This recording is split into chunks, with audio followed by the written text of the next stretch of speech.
It is a pleasure to be here. I've supported 50-50 for a long time.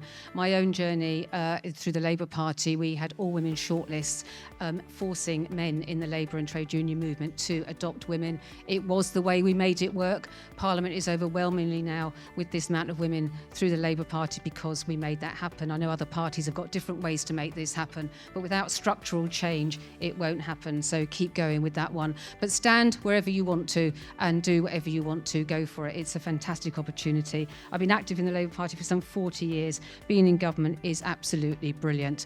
I'm from a city that's got a radical tradition. My friend Lucy Powell just spoke to you. She's from a radical city too, but I think I'm right in saying she's the first woman MP elected from Manchester in 2012. That shows you. What that shows you is that radical doesn't often mean it helps or supports women. So, make sure you challenge the definition of radical at every opportunity. From my own city, we have many women that we honour in the city in health: Dorothy Hodgkin, Elizabeth Blackwell, trade unions like Jessie Stevens. I do come from a city with a radical tradition, and we have had a women MP before 2015, but also it has taken that structural change to make sure that when we represent the city, we did rather have to take quite strong action. Before I was elected, I was a manager in the NHS, so it's an enormous privilege for me to now be a Minister of State in this Labour government.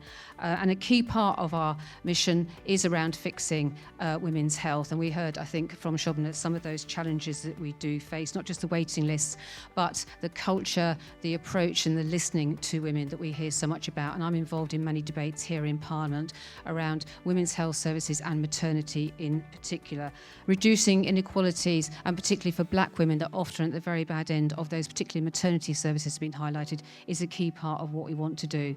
We can talk about all the shocking things that happen, but I do want to be optimistic because I think there are huge opportunities for women coming forward for those careers in the NHS that we are going to make fit for the future.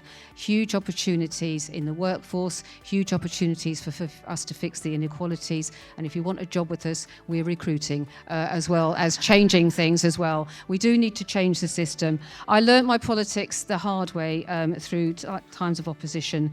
I've learnt that when women have power, we can do amazing things. We need women to be here in Parliament, yes, but we need them in all parts of the health sector. It is still the case that I'm going to meetings as a Minister of State and I am the only woman in the room in the year 2025. So I've seen great change. I'm really optimistic about the future. You can all be part of it. Things like this help.